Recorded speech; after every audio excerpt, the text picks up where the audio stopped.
நாங்கள் இதுவரை படித்த விடயத்தை நான் துரிதமாக மீட்டல் செய்கின்றேன். உயிர் ரசாயனம் என்று சொல்லப்படுகின்ற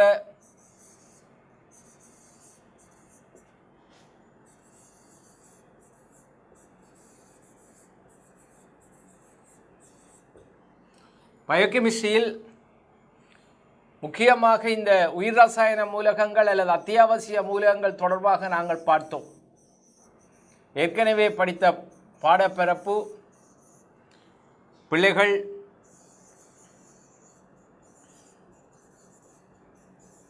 சிலர் இன்றுதான் முதலில் படிக்க தொடங்கினால் அல்லது பார்க்க தொடங்கினால் இதுவரை என்ன நடந்தது என்ற ஒரு அவா இருக்கும். எனவே அதை குறுகிய நேரத்திலே நிறைவு செய்வதற்காக இதை செய்கின்றேன். அத்தியாவசிய மூலகங்கள் அல்லது உயிர் ரசாயன மூலகங்கள் தொடர்பாக நாங்கள் ஏற்கனவே படித்திருக்கிறோம். வினாக்களை செய்யும்போது திருப்பி நாங்கள் அதற்கு வருவோம். இந்த அத்தியாவசிய மூலகங்கள் தொடர்பாக அசேதன சேர்வையாக நாங்கள்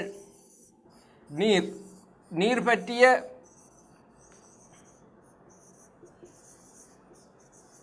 முழுமையான ஒரு குறிப்பு அல்லது அட்டவணை ஒரு பாட வேளை நான் குறித்து காட்டியிருக்கிறேன்.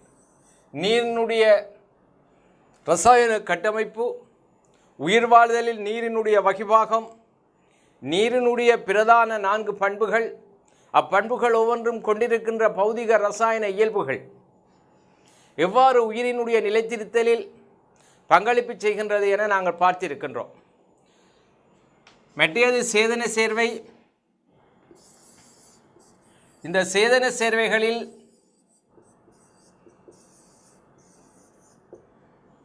ஆர்கானிக் கம்பவுண்ட், அந்த சேதன சேர்வைகள் உயிரியல் மூலக்கூறுகள் எனவும் அழைக்கப்படும் என்று பார்த்தோம்.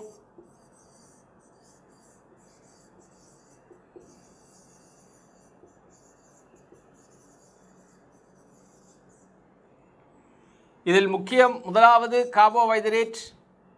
அதை நாங்கள் அதனுடைய வகை,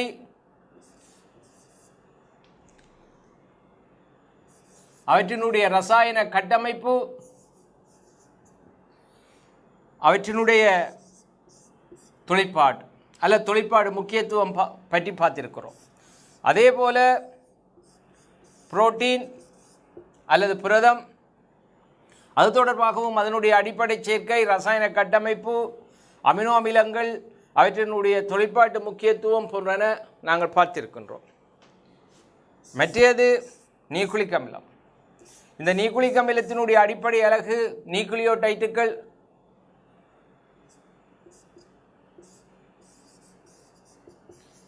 அந்த நியூக்ளியோடைட்டுகளினுடைய பண்புகள், அவற்றினுடைய வகைகள், கடந்த காலம் 2019ஆம் ஆண்டு கேட்கப்பட்ட வினாவுக்கு அதில் எவ்வாறு விடையளிக்கிறது என்பது பற்றிய நுட்பங்கள் பார்த்து சென்றோம்.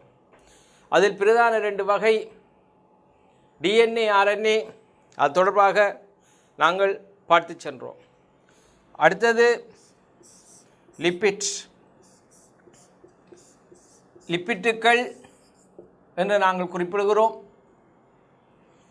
அதே நேரம் இந்த நியூக்ளிக் ஆசிட், அதாவது டிஎன்ஏனுடைய கட்டமைப்பு, தொழிற்பாடு, ஆர்என்ஏனுடைய வகைபாகம் போன்றன மீளவும் அலகு 6 மன்னிக்கவும், அலகு 6 அல்ல, அலகு 7 மூலக்கூற்று உயிரியலில் ஜீன் எக்ஸ்பிரஷன்ஸ், பரம்பரை அலகு வெளிக்காட்டல் என்று சொல்லப்படுகின்ற புரதத்தோப்பில் அதை நாங்கள் மீள சற்று அதிகமான விடயங்களாக நாங்கள் பார்ப்போம். அடுத்து இந்த பாடப்பரப்பிலே ஒரு ப்ராக்டிக்கல், பொதுவாக ஒரு ஸ்ட்ரக்சரில் 100 மார்க்ஸ் 100 புள்ளிகள் இட்டு அதனை வகுத்து 5 கொண்டு வருவார்கள். பிரதி வருடமும் ஏதோ ஒரு ப்ராக்டிக்கல் கேட்பார்கள். 100 புள்ளியில் 7 தொடக்கம் 10 புள்ளி அதுக்கு அடங்கும். பொதுவாக 2வது அலகு, 4வது அலகு, பின்னர் 9 மைக்ரோபயாலஜி, நுண்ணுயிர்நவியல். இந்த 3 அலகுகளிலும் தான் பிராக்டிக்கல் பொதுவாக கேட்பார்கள். அதில் 2வது அலகில் நாங்கள் தொடர்ந்து பார்ப்போம். ஐடென்டிஃபிகேஷன் ஃபார் பயோகெமிக்கல்ஸ், உயிர் ரசாயனங்களை இனங்காணல். அது நாங்கள் தற்பொழுது பார்க்க போகிறோம். இந்த உயிர் ரசாயனங்களை இனங்காணல் என்ற இந்த விடயத்தோட இந்த பயோகெமிஸ்ட்ரி முடிந்துடும்.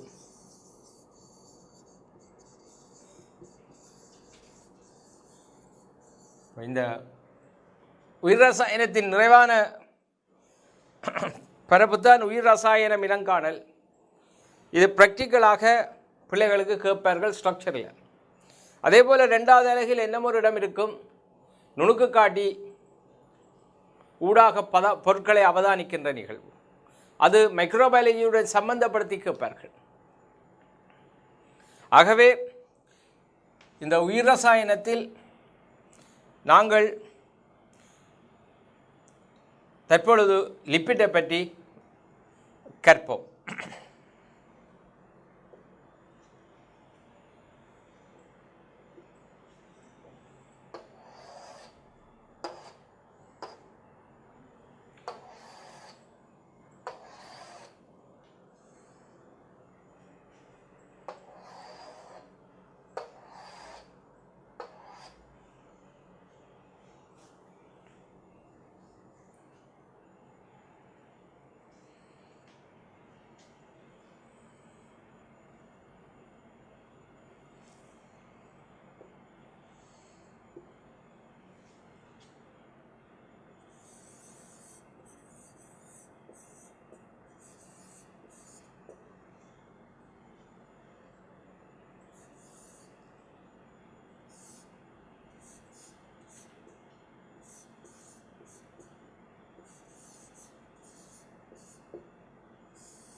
லிப்பிட்டுகள்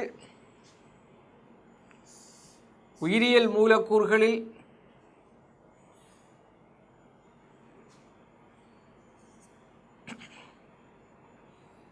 பல்லினத்தன்மை உள்ள உயர் பல்லினத்தன்மை ஹை டைவர்சிட்டிஸ் பல்வகைமைப்படுத்தப்படுகின்ற ஒரு உயிரியல் மூலக்கூறு அல்லது சேதன சேர்வை.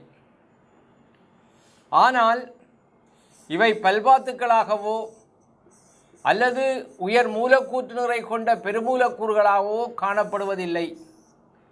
ஆனால் பல்வகைமைக்குரிய பெரிய மூலக்கூறுகள், மாமூலக்கூறுகள் அல்ல, பல்பாத்துக்கள் அல்ல, ஆனால் பெரிய மூலக்கூறுகள்.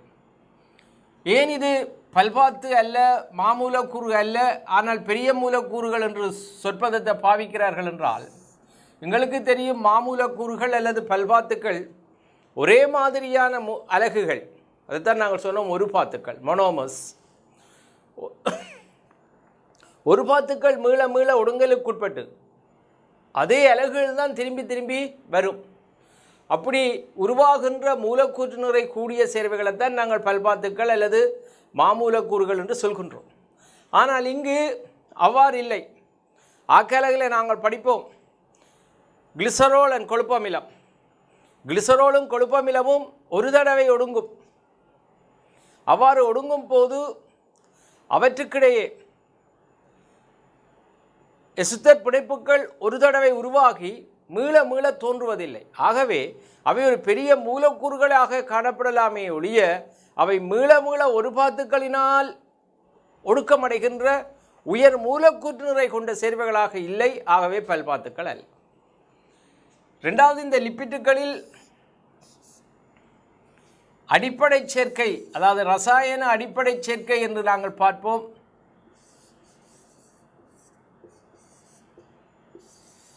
ரசாயன அடிப்படை சேர்க்கையின் போது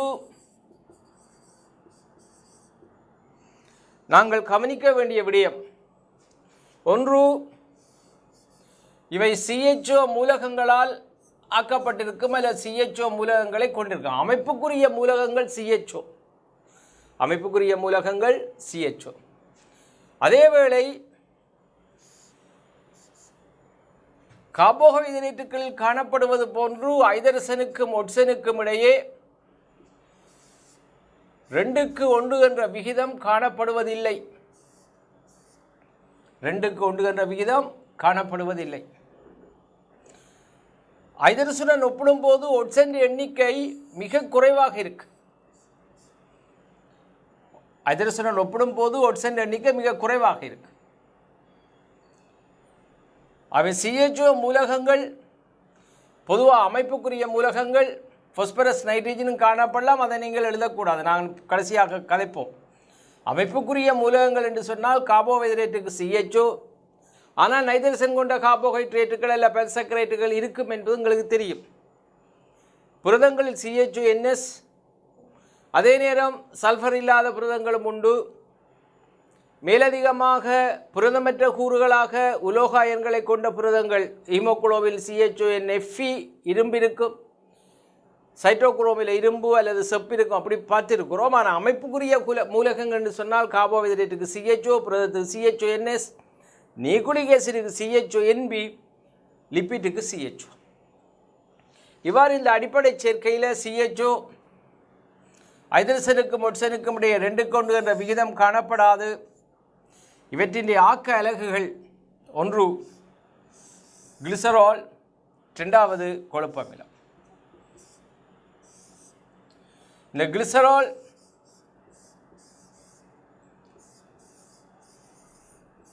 அடுத்தது கொழுப்பமிலம் ஃபேட்டி ஆசிட்,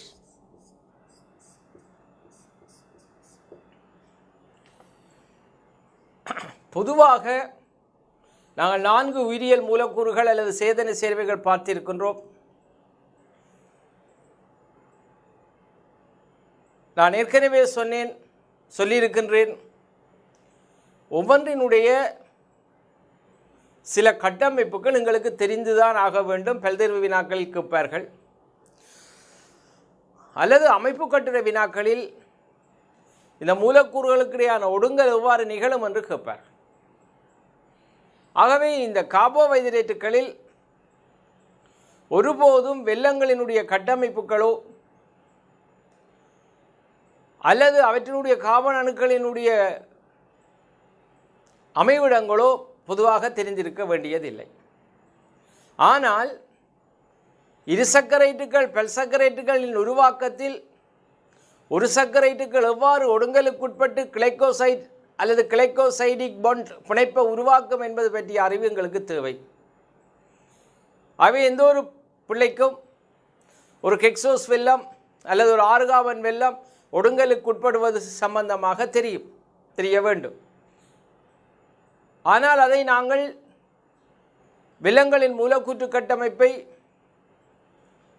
அதாவது சாதாரண நிலையில் திரவ நிலையில் அது எவ்வாறு மாற்றமடைகின்றது என்பதை எல்லாவற்றை நாங்கள் வரைந்து மனனம் செய்ய வேண்டிய தேவை இல்லை. இரண்டாவது, நாங்கள் புரதத்துக்கு வரும்போது புரத கட்டமைப்பின் போது அல்லது புரதங்களினுடைய அந்த பாடப்பரப்பிலே அமினோ அமிலத்தினுடைய மூலக்கூற்று சூத்திரம், அதாவது கட்டமைப்பு சூத்திரம் கட்டாயம் தெரிந்திருக்க வேண்டும். அதை நாங்கள் அங்கு நினைவுபடுத்தியிருக்கிறோம். ரெண்டாவது, இந்த அமினோ அமிலங்களுக்கு இடையான ஒடுங்கலில் ஒரு பெப்டைட் பிணைப்பு எவ்வாறு தோன்றும் என்பதனை அமைப்பு கட்டுரையில் தருகின்ற வெற்றிடத்தில் நீங்கள் எழுத தெரிய வேண்டும். அந்த அமைப்பு கட்டுரையினுடைய வினாவிலே முக்கியமாக அமினோமில சூத்திரத்தை எழுத சொல்லி கேட்க மாட்டார்கள். பல்வேறு வினாக்களில் தான் அமினோமிலத்தினுடைய சூத்திரத்தை தரப்பட்ட பின்னர் கேட்பார்கள். வினா தரப்பட்ட கட்டமைப்பு பின்னோட்டில் இதனுடையது அல்லது இது எதனை நீட்பதனால் தோன்றும். அதேவேளை அமைப்பு கட்டுரை வினாக்களில் அந்த பெப்டைட் பாண்ட், பெப்டைட் பிணைப்பு எவ்வாறு உருவாகும் என்பதனை தெளிவாக காட்டுவதற்கு அந்த வரைபடத்தை கேட்பார்கள். அடுத்தது நியூக்ளிக் அமிலம் படித்திருக்கிறோம். நியூக்ளிக் அமிலத்தினுடைய கட்டமைப்பில் ஒரு நியூக்ளியோடைட்டை பற்றி தெரிந்திருக்க வேண்டும். ஒரு பல்பெப்டைட் சங்கிலி உருவாகும் போது அந்த நியூக்ளியோடைட்டுகளினுடைய வகைப்பாகம் அல்லது பங்களிப்பு தெரிந்திருக்க வேண்டும். மூன்றாவது விடயம், கட்டுரை வினாக்கள் வரும்போது டிஎன்ஏ மூலக்கூறினுடைய கட்டமைப்பு எளிமையாக கீறத் தெரிந்திருக்கத்தல் வேண்டும். புள்ளியிடும் திட்டத்தில் ஒரு எலக்ட்ரானிக் இமேஜ், ஒரு இலத்திரனியல் படம் தரப்பட்டாலும் கூட நாங்கள் கீறும்போது அது இலகுவாக நாங்கள் கீறிக்கொள்ளக்கூடியதாக இருக்கும். அவர்கள் புள்ளியிடும் திட்டத்தில் வகுத்திருப்பார்கள். இவ்வாறு இருந்தால் புள்ளி, அந்த ப்ரொப்போர்ஷன் இருந்தால் புள்ளி, அமைவிடங்கள் இருந்தால் புள்ளி, அப்படி இருந்தால் சரி. அப்போ டிஎன்ஏனுடைய கட்டமைப்பு 2 இடத்துல தொடர்படுத்தி வினாக்கள் வரும் என்று சொல்லியிருக்கிறேன். அவை 2 இடத்திலும் டிஎன்ஏனுடைய கட்டமைப்பை கீறி பேரிட்டு விவரணம் செய்வதற்கு பிள்ளைகள் பழகியிருத்தல் வேண்டும். அடுத்து நாங்கள் இப்பொழுது ஃபைனல் கம்பவுண்டுக்கு, அதாவது இறுதி சேர்வைக்கு வந்திருக்கின்றோம். லிப்பிட்டின் அடிப்படை அலகு கொழுப்பமிலம், கிளிசரால். பொதுவாக இதில் கொழுப்பமிலத்தினுடைய கட்டமைப்பை எங்களுக்கு கீற வேண்டிய அல்லது அது பற்றிய மனனம் செய்ய வேண்டிய தேவை இருக்காது. ஆனால் கிளிசராலினுடைய கட்டமைப்பு, அந்த கிளிசராலினுடைய கட்டமைப்பில் C3H8O3 என்ற மூலக்கூற்று சூத்திர கட்டமைப்பு, அதே நேரம் ஒரு கிளிசராலுடைய கட்டமைப்பு ரசாயன மூலக்கூற்று கட்டமைப்பு CH2OH, CHOH, CH2OH. இவ்வாறு இந்த மூலக்கூற்று கட்டமைப்பு பிள்ளை அறிந்திருக்க வேணும். இதே நேரத்தில் இந்த மூலக்கூற்று கட்டமைப்புடன் கொழுப்பமிலம், இந்த கொழுப்பமிலம் ஒரு கிளிசராலுடன் 3 கொழுப்பமில மூலக்கூறு இணையும். ஆகவே அந்த கொழுப்பமிலத்தினுடைய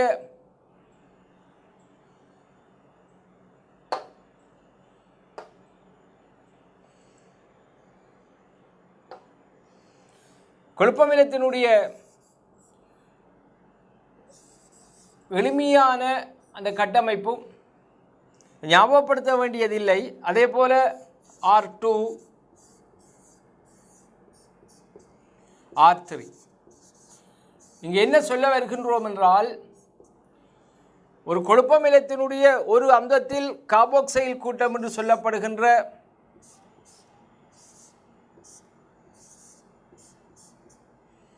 அதான் இங்கு காட்டுகின்றோம். அதே போல மற்ற அந்தத்திலே அல்கைல் என்று சொல்லப்படுகின்ற R, அவ்வாறு R வேறுபடுகின்ற 3 கொழுப்பமிலங்கள் இதில் இருக்கின்ற ஒரு கிளிசராலுடன் ஒடுங்கலுக்குட்பட்டு அது நாங்கள் எவ்வாறு ஒடுக்கமடைகின்றது என்பதனை மூலக்கூற்று கட்டமைப்பை வீடியோவில் நாங்கள் அங்கே பதிவு செய்திருப்போம். அதை மாணவர்கள் பார்த்து கொள்ளுங்கள். இதில் கீறி விளங்கப்படுத்துவது கடினம். ஆகவே இந்த கிளிசரால் கொழுப்பமிலத்தினர் ஒடுங்கலுக்குட்பட்டு ஒரு மூலக்கூறு லிப்பிட்டுகளை தரும். ஆகவே அடிப்படை சேர்க்கை அமைப்பிலே ஒரு கிளிசராலுக்கும் 3 கொழுப்பமிலத்துக்கும் இடையான ஒடுக்கம் எவ்வாறு நிகழும் என்பதனை நாங்கள் பார்க்க வேண்டும். அடுத்ததாக லிப்பிட்டினுடைய வகைக்கு செல்வோம்.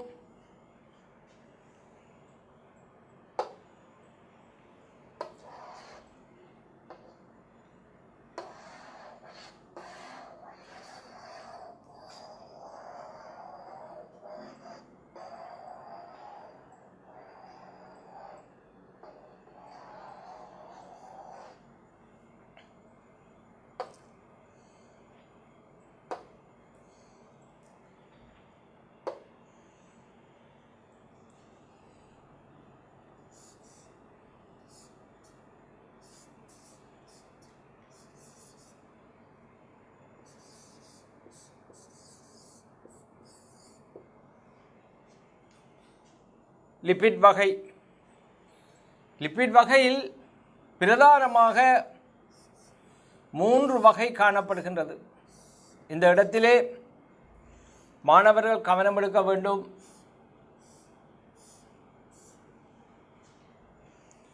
லிப்பிட்டினுடைய வகை என்று கேட்டு 3 இடைவெளி விடுவார்கள்.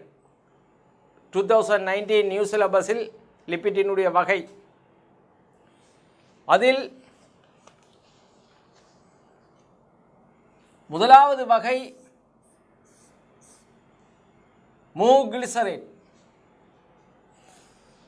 அதாவது கொழுப்புக்கள்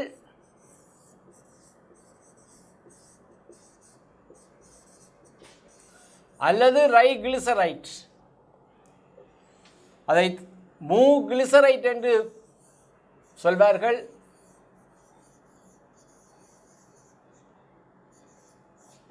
அதாவது ட்ரைகிளிசரைட்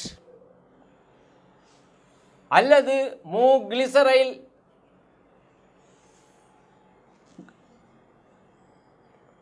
அசைல் கிளிசரால் என்று சொல்வார்கள். கொழுப்புக்கள் மூகிளிசரைட், ட்ரைகிளிசரைட் என்று சொல்வார்கள். ட்ரை என்றது காரணம் என்ன, 3 கொழுப்பமிலங்கள் சேர்ந்து வந்தால் ஒரு லிப்பிட்டை உருவாக்கும். அதே போல அசைல் கிளிசரால் அந்த 3 கொழுப்பமிலங்களுடைய சேர்க்கையினூடாக உருவாக்கப்படுவது கொழுப்புக்கள். ரெண்டாவது பாஸ்போலிப்பிட்டுகள்,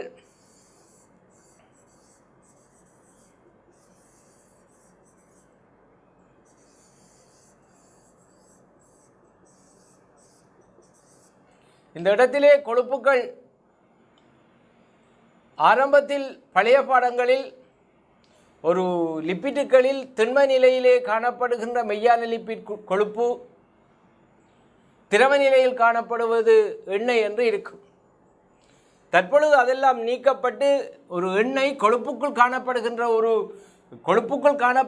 வகையாகத்தான் குறிப்பிடப்பட்டிருக்கின்றது. அதாவது மூகிளிசரைட் வகையில் எண்ணெய் ஒரு உதாரணம். அதே போல் பாஸ்போலிப்பிட், இந்த பாஸ்போலிப்பிட்டுகள் சாதாரணமாக லிப்பிட்டுகள் உருவாது போன்று ஒரு கிளிசரால் மூலக்கூறுடன் இணைந்திருக்கு. ஒரு கிளிசரால் மூலக்கூறு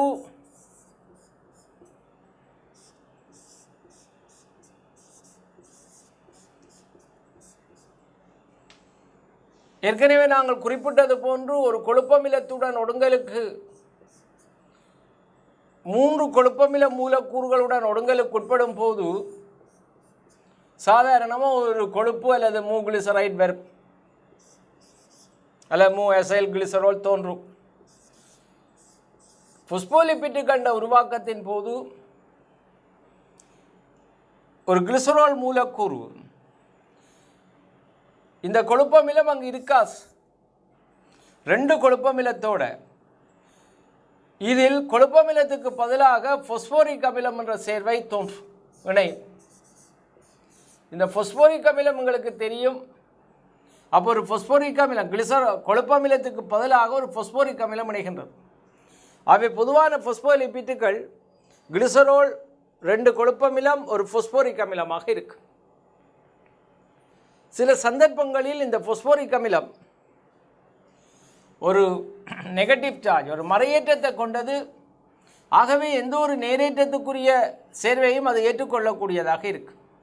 அப்படி சேர்வையாக ஏற்றுக்கொள்வதற்காக ஒரு அமைன் கூட்டத்தை கொண்ட அல்ல நைதரசன் சேர்வையை கொண்ட கோலின் என்று சொல்லப்படுகின்ற ஒரு சேர்வையை அதை ஏற்றுக்கொள்ளும். உங்களுக்கு தெரியும் பிள்ளைகள், லிப்பிட்டுகளில் CHO மூலகம்தான் உண்டு.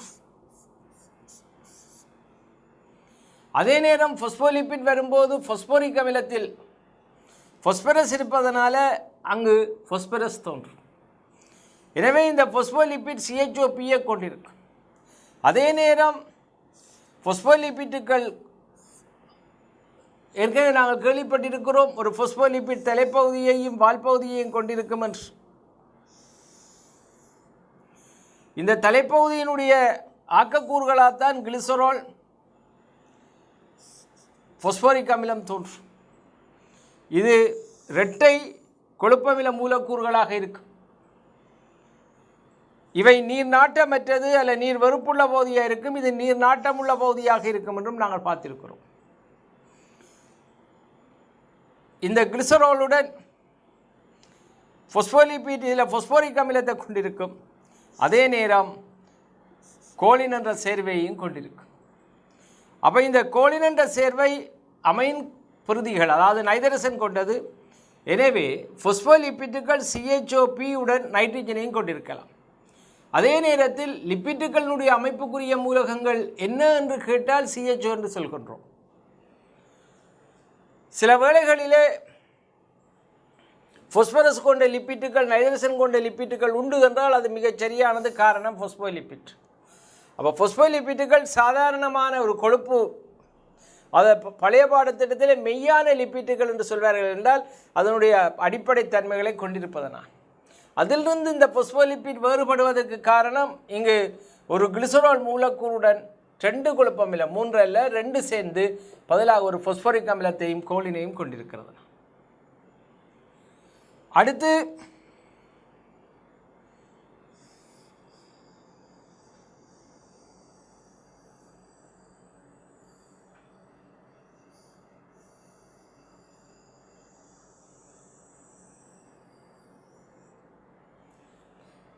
இன்னுமொரு வகையான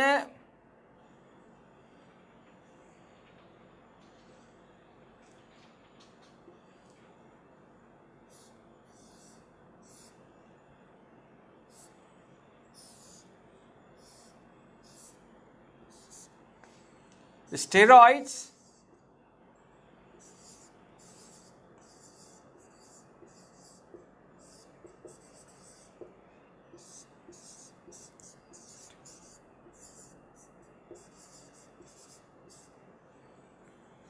இது மேலும் ஒரு பல்வகமை கொண்ட ஒரு லிப்பிட் கூட்டம். இதிலே சாதாரணமாக கிளிசரோல் வருவதற்கு பதிலாக பல OH தொகுதிகளை கொண்ட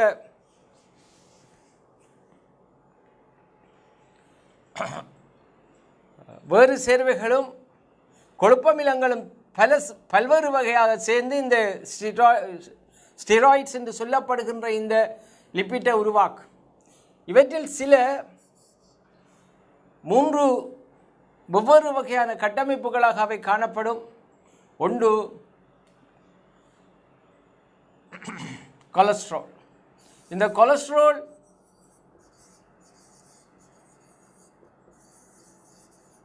ஒரு முதலுரிமை என்சைமினுடைய கட்டமைப்பு படிக்கும்போது படிப்போம், பாய்மத்தன்மையை பேணுவதில். அதே நேரத்தில் இவற்றில் சில ஹோமோன்களாக இருக்கும். அந்த ஹோமோன்களில்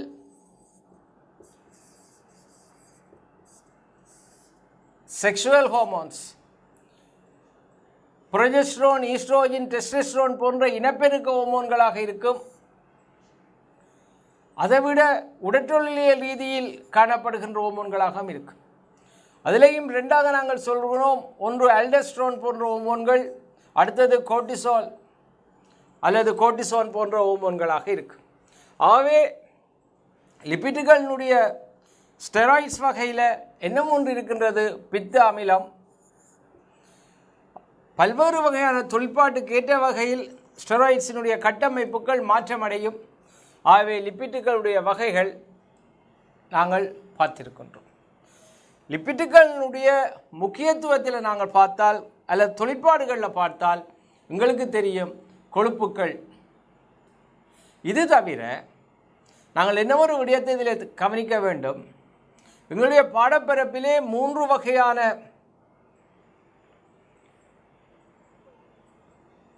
லிப்பிட்டுகளைத்தான் நாங்கள் குறிப்பிட வேண்டும். பிள்ளைகள் இந்த லிப்பிட் வகை தொடர்பாக என்ன ஒரு விடயத்தை நாங்கள் பார்க்க வேண்டும். ஒன்று,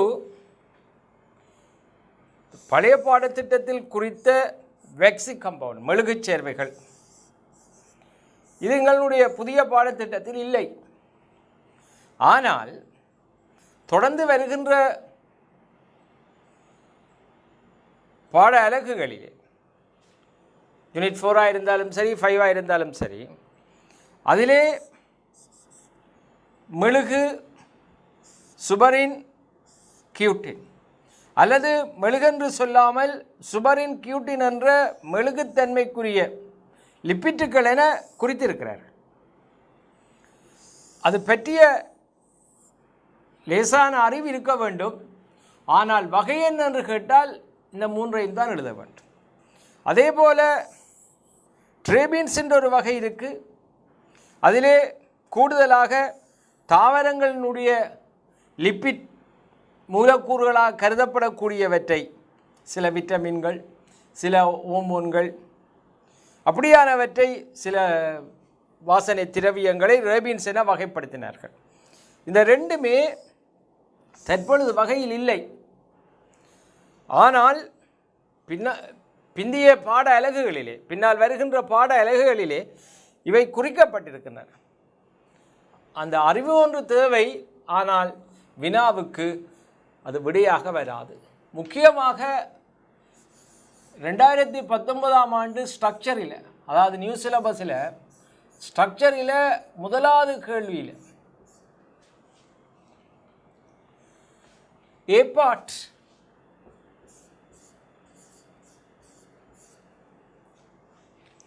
அங்கிகளில் காணப்படும் பிரதான லிப்பிட் வகைகள் மூன்றினை பெயரிடுக.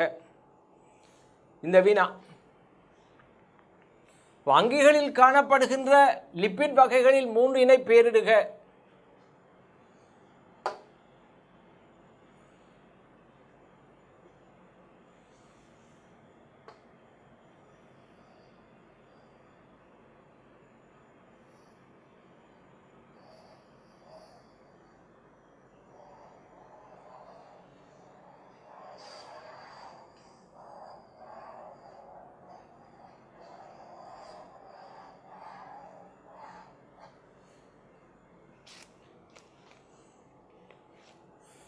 அங்கிகள் காணப்படும் பிரதான வகைகள், அதாவது முதலாவது கேள்வியினுடைய ஏ பார்ட்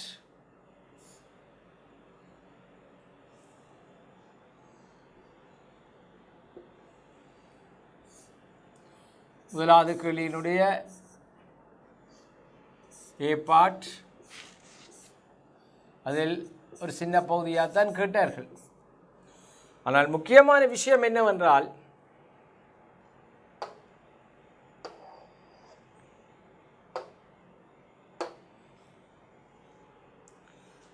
அதில் கொடுக்கப்பட்ட விடை கொழுப்புக்கள் அல்லது மூ கிளிசரைட்டுகள் அல்லது ஏற்கனவே சொன்னது போன்று மூ எசைல் கிளிசரைட்டுகள். பி ஃபோஸ்போலிபிட், மூன்றாவது ஸ்டெராய்ட்ஸ். இந்த மூன்றையும் தான் கொடுத்தார்கள். இந்த இடத்திலே சில பிள்ளைகள் இந்த மூன்றுடன் மேலதிகமாக மெழுகுச் சேர்வைகளையும் எழுதியிருந்தார்கள். வேறு சில பிள்ளைகள் ரேபின்ஸையும் எழுதியிருந்தார்கள். அதில் என்ன முக்கியமான பாதிப்பு அங்கு ஏற்பட்டதென்றால், இந்த மூன்றும் இருந்தால்தான் அவர்கள் 3 பாயிண்ட்ஸ் தர 2.5 வரும் 100க்கு. அப்போ 3 பாயிண்ட்ஸ் அங்கே போடுவார். இதில் 2 இருந்ததுக்கு 2 புள்ளிகள் போட்டார்கள். 3 சரியாக இருந்ததுக்கும் 3 புள்ளிகள் போட்டார்கள். அதே நேரத்தில் மாணவர்கள் மேலதிகமாக ஏற்கனவே அறிந்தது படிக்கும்போது, அது அறிந்த விஷயம், இந்த வெக்சிகம்பவுண்ட் மெழுகுச் சேர்வைகள் அறிந்திருக்கிறார்கள், ரேபின்ஸ் அறிந்திருக்கிறார்கள். ஆகவே இந்த மூன்றுடன் மேலதிகமாக நாங்கள் இந்த 3 எழுதியிருக்கிறோம் தானே, அவை என்னவென்று எழுதி பார்ப்போம் என்று நாங்கள் ரேபின்ஸில் மெழுகுச் சேர்வை எழுதியிருக்கிறோம். அப்படி எழுதியவர்களுக்கு இந்த 3 சரியாக இருந்த போதும் இந்த 4வது அவர்கள் எதிர்பார்க்காத தவறான விடையாக கருதப்பட்டு இந்த 3வது பாயிண்ட் நீக்கப்பட்டு 2 பாயிண்ட்ஸுக்கு தான் புள்ளி வழங்குவார். அது ஏற்கனவே இருந்த முறை. படிக்கும்போது அதை கவனமாக, அதாவது அதைத்தான் நான் முதல் வகுப்பிலேயே அடிக்கடி சொல்வது, அவசியமானவற்றை எழுதி அவசியமற்றவற்றை நீக்கி பழக வேண்டும். இங்கே நாங்கள் மேலதிகமாக ஒரு விடயத்தை சொல்ல போய் இருந்ததையும் கெடுத்ததாக முடிஞ்சது. அப்போ எங்களுக்கு தெரியும் என்பதற்காக அல்லது அதனுடன் தொடர்பற்ற ஒரு விடயத்தை நாங்கள் எழுதி தேவையான புள்ளிகளை நாங்கள் இழக்க வேண்டிய துன்பம் ஏற்படும். மிக குறைந்த ஒரு விடயம்தான். ஆனால் இப்படி மொத்தமாக இவ்வாறு கழிக்கப்படுவது, அன்று பாட்டுக்கு சொன்னேன், ஸ்ட்ரக்சரில் தான் அது வரும். 20 புள்ளிக்கு ஒரு புள்ளி குறைந்தது ஒரு புள்ளியாவது ஒவ்வொரு பிரதி வருடங்களும் இவ்வாறு 20 புள்ளியில் கழிக்கப்படும். கட்டுரை வினா பற்றி பிறகு பார்த்து. இவ்வாறு எழுதப்படுவதற்கான காரணம் என்ன? மாணவர்கள் ஏன் அவ்வாறு துன்பப்பட்டார்கள்? அதில் மாணவர்களுடைய பிழைகள் எதுவுமே இல்லை. சில பிள்ளைகள் தப்பித்து கொண்டார்கள் தான் சொல்ல வேண்டும். இந்த 2019ஆம் ஆண்டு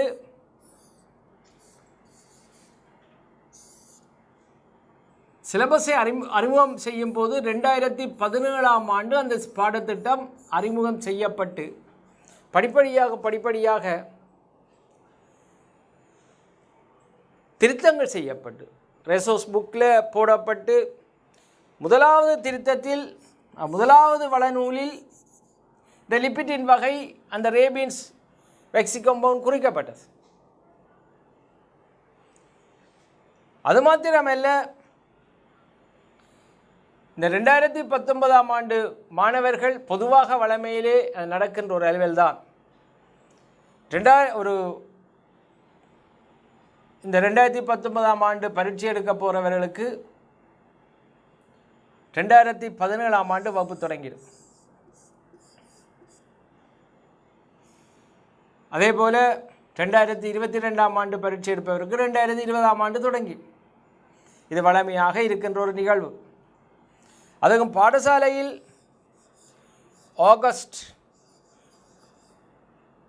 ஆவணி மாதத்துக்கு பின்னர் தொடங்கும், செப்டம்பரில் தொடங்கும், சில இடங்களில் ஏப்ரலில் தொடங்கும்.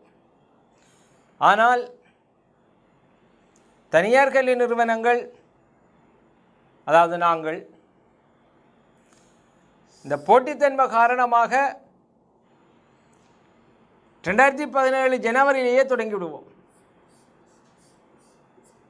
அதுக்கு உண்மையான காரணம் போட்டித்தன்மை தான். ஆசிரியர்களுக்கிடையான போட்டி, நிறுவனங்களுக்கிடையான போட்டி, அதற்கு மேலாக காப்போதா உயர்தரம் காப்போதா சாதாரணம் படித்த மாணவன் மிகவும் ஆவலுடன் எதிர்பார்த்திருக்கின்ற அவனுடைய உச்சக்கட்ட அந்த நேர கனவு இந்த காப்போதா உயர்தரத்துக்கு செல்வது. அதுவும் காப்போதா உயர்தரத்துக்கு உயிரியல் பகுதிக்கு செல்கின்ற மாணவர்கள் எல்லாரும் மருத்துவ பீடத்தை நோக்கி செல்கின்ற ஒரு சிந்தனை அல்லது எண்ணத்துடன் செல்வார்கள். அதுதான் உண்மையும் கூட. பெற்றார்களுடைய அவாவும் அதுதான். எங்களுடைய எதிர்பார்க்க பிள்ளைகளினூடாக நிறைவடைய வேண்டும் என்று நாங்கள் எதிர்பார்ப்பது தவறல்ல. ஜனவரியிலே அந்த பாடப்பிறப்பு தொடங்கிடும், அந்த பாட வகுப்புகள் தொடங்கிடும். அதேவேளை சில இடங்களில் எக்ஸாம் முடிஞ்சு 20ஆம் தேதி தொடங்கினா, முடிந்தால் 22ஆம் தேதி தொடங்குகிற வகுப்புகளும் இருக்குது டிசம்பரில். அதை விடுவோம். அது இதே உச்சக்கட்டம், இது மிக உச்சக்கட்டம். எல்லாவற்றுக்கும் நிறைவாகத்தான் கோவிட்-19 வந்திருக்கு. போட்டி, பொறாமை, நான் முந்தி நீ முந்தி, பிள்ளைகள் ஒரு பக்கம் இருக்க, பெற்றார்களும் அவாப்பட்டுடுவார்கள், நான் உட்பட. அவை பெற்றார்களும் அவாப்பட்டு பிள்ளை கெதியாக படிக்க வேண்டும், அந்த பிள்ளை போயிட்டு அவை இந்த பிள்ளை என்னுடைய பிள்ளை பிந்தி நிற்குது. சில நேரங்களில் பாடப்பரப்பு பற்றிய பரீட்சை பற்றிய அடிப்படை அம்சம் உள்ள இது தொடர்பாக நீண்டகால அனுபவம் உள்ள ஆசிரியர்களே தங்களுடைய பிள்ளைகளை விரைவாக வகுப்பு சேர்க்க வேண்டும் என்று எதிர்பார்க்கின்றனர். அது பெற்றார் என்ற ரீதியில் அது உண்மை. நான் அடிக்கடி சொல்லுவேன், சில விடயங்கள் பெற்றார்கள் சொன்னால் பிள்ளைகள் கேட்க மாட்டார்கள்.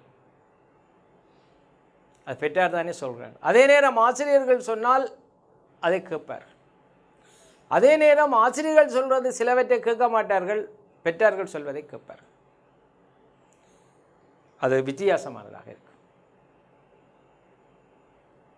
இந்த இடத்திலே சிறந்த ஒரு உதாரணத்தை நான் உங்கள் மாணவர்களுக்கு சொல்லி செல்ல வேண்டிய கடமை இருக்கின்றது.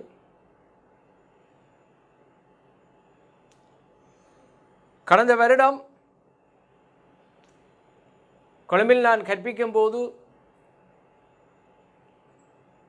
எங்களுடைய பிள்ளைகள் தான் பெற்றார்கள் யாழ்ப்பாணத்தை பூர்வீகமாக கொண்டவர்கள், அல்ல வடமாகாணத்தை பூர்வீகமாக கொண்டவர்கள் தான், எங்களுடைய தாயக நிலப்பரப்பை பூர்வீகமாக கொண்டவர்கள் தான்.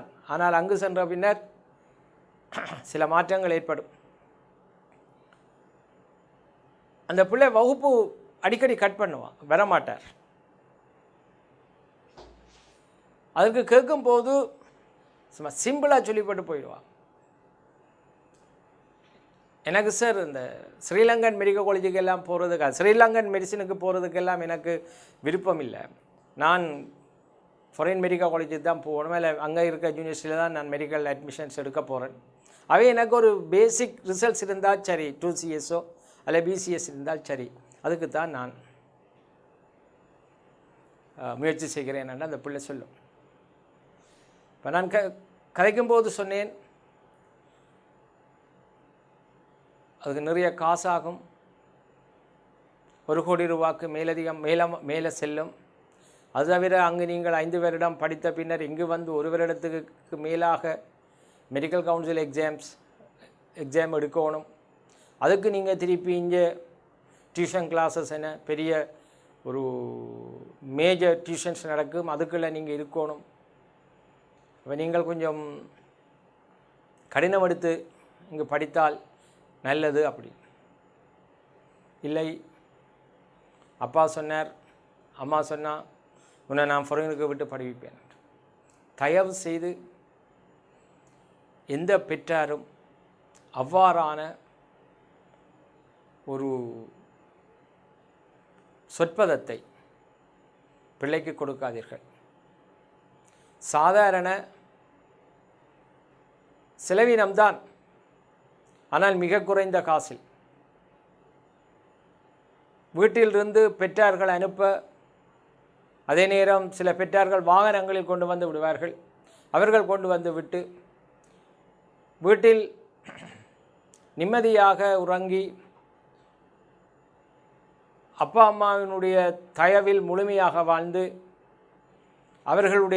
அவர்கள் நாங்கள் போடுகின்ற உடுப்புகளை தோய்த்து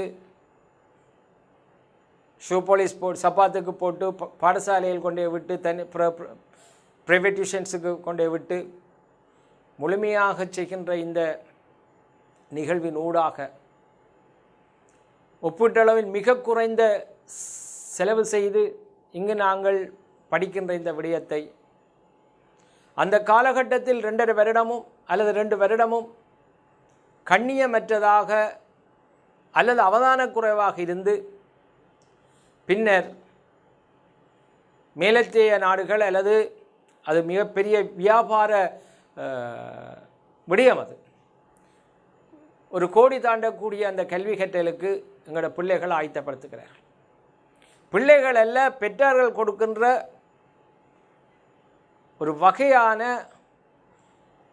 பாசத்தின் மூலம் கொடுக்கின்ற வாக்குறுதிகள்.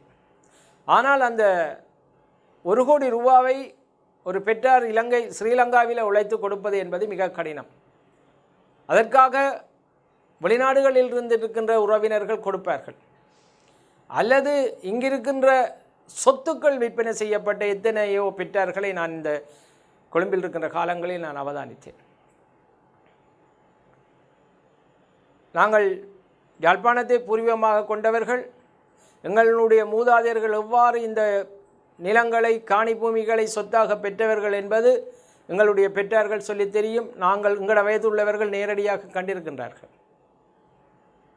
முட்டை விற்று, கோழி குஞ்சு விற்று, ஆடு வளர்த்து, மாடு வளர்த்து, பால் கறந்து, கடையப்பம் கொடுத்து அவ்வாறு வாழ்ந்து சேர்த்த புலம், அதாவது சொத்துக்களை இந்த பிள்ளைகள் உயர்கல்வி வெளிநாடுகளில் படிப்பதற்காக விற்கிறார்கள். மூன்றாவது பரம்பரையினுடைய ஒரு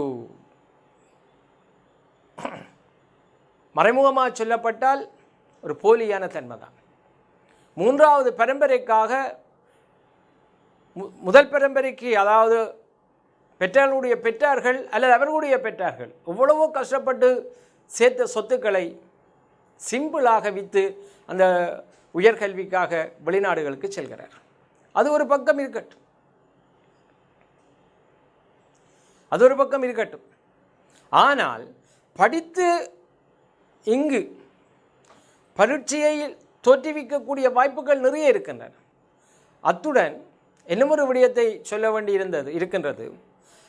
அந்த பிள்ளை எனக்கு சொன்ன விடயம், எனக்கு கொஞ்சம் ரிசர்ச் எடுத்தா சார் காணும், உங்களை அப்பா அம்மா வெளிநாட்டுக்கு விட்டு அனுப்புவாங்க.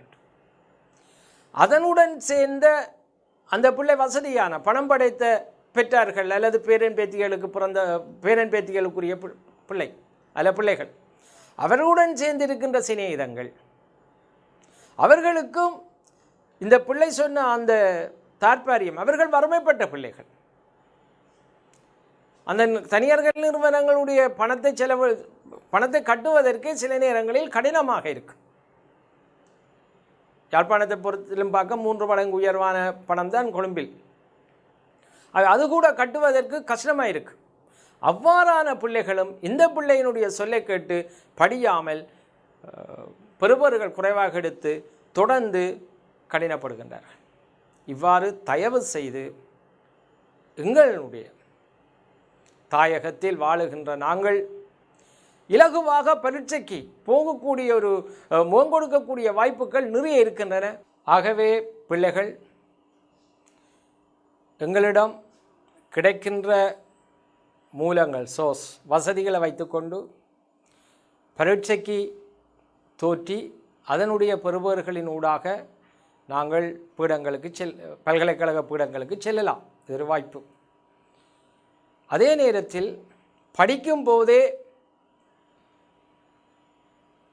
நாங்கள் வெளிநாட்டு மருத்துவ பீடங்களுக்கு அனுமதியை பெறப் போகின்றோம், அதற்காக ஒரு குறித்தளவு ரிசல்ட்ஸ் போதும் என்றோம், அல்லது அந்த பணம் படைத்தவர்கள் தங்களை சூழ இருக்கின்ற சிநேகித மாணவர்களுக்கு அது பற்றிய ஒரு கற்பனையை உருவாக்கி அந்த பிள்ளைகளுடைய வாழ்வை பாதிப்படைய செய்யக்கூடாது என்பதனையும் இந்த இடத்தில் பதிவு செய்ய விரும்புகிறேன். 2வது விடயம், வடக்கு கிழக்கு மாகாணத்தில் தமிழ் மொழி மூல மாணவர்கள், அதாவது தமிழ் பேசுகின்ற பிள்ளைகள் ஏறத்தாழ 90% மாணவர்கள் இருக்கின்றார்கள். காப்போத்தா உயர்தரத்தில் மெரிட் என்று சொல்லப்படுகின்ற திறமை சித்தியை பெற்றுக்கொள்வதன் மூலம் எங்களுடைய டிஸ்ட்ரிக்ட் கோட்டா மாவட்ட ஒதுக்கீடுகளை அதிகரிக்கலாம். உதாரணமாக 2003ஆம் ஆண்டு மட்டக்களப்பு மாவட்டத்தில்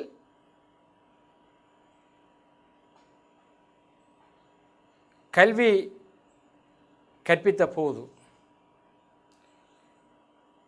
நான் அங்கு அவதானித்த விடயம், அந்த மாவட்டத்தினுடைய டிஸ்ட்ரிக்ட் கோட்டா அப்பொழுது 16 பேர், 17 பேர் மருத்துவ பீடத்திற்கு டிஸ்ட்ரிக்ட் கோட்டாவில் செல்லலாம்.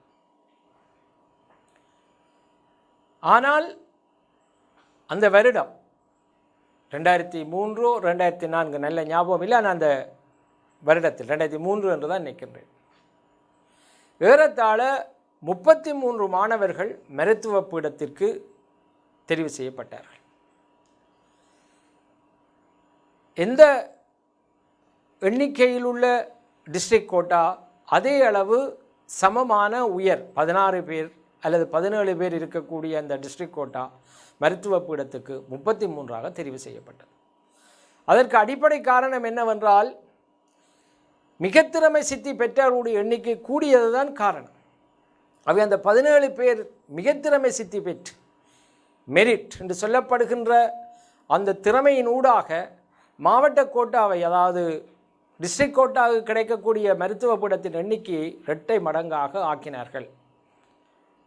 அது ஆசிரியருடைய பங்கு ஒரு பக்கம், மாணவர்களுடைய பங்கு உயரளவு. அதே போன்று யாழ் மாவட்டம், கிளிநொச்சி மாவட்டம், வவுனியா மாவட்டம், மன்னார் மாவட்டம் எங்குமே நிகழும். ஒரு கொழும்பு அல்லது நாங்கள் ஒரு கம்பகா மாவட்டத்தில் படிப்பிக்கும் போது இந்த மெரிட் பாஸ் இன்னும் ஒரு தமிழ் பேசுகின்ற மாணவனுக்கு வாய்ப்பை கொடுக்காது. அது சிங்கள மொழி மூல மாணவனுக்குத்தான் வாய்ப்பை கொடுக்கும். எனவே இந்த வடக்கு கிழக்கு, அது தவிர மலையக பகுதிகளில் இருக்கின்ற கெட்டிக்கார மாணவர்கள் மிக திறமையாக படித்து கொள்வதனால் அவர் சமுதாயத்தில் ஒரு அங்கீகாரத்தை கொடுக்கின்றார். நான் மருத்துவ பீடத்துக்கு தெரிவுக்குட்படும் போது, நான் மிக திறமையின் அடிப்படையில் தெரிவுக்குட்படும் போது இன்னும் ஒரு மாணவனை நான் மருத்துவ பீடத்துக்கு உள்வாங்க உதவுகிறேன். அதை விளங்க கூறினால்,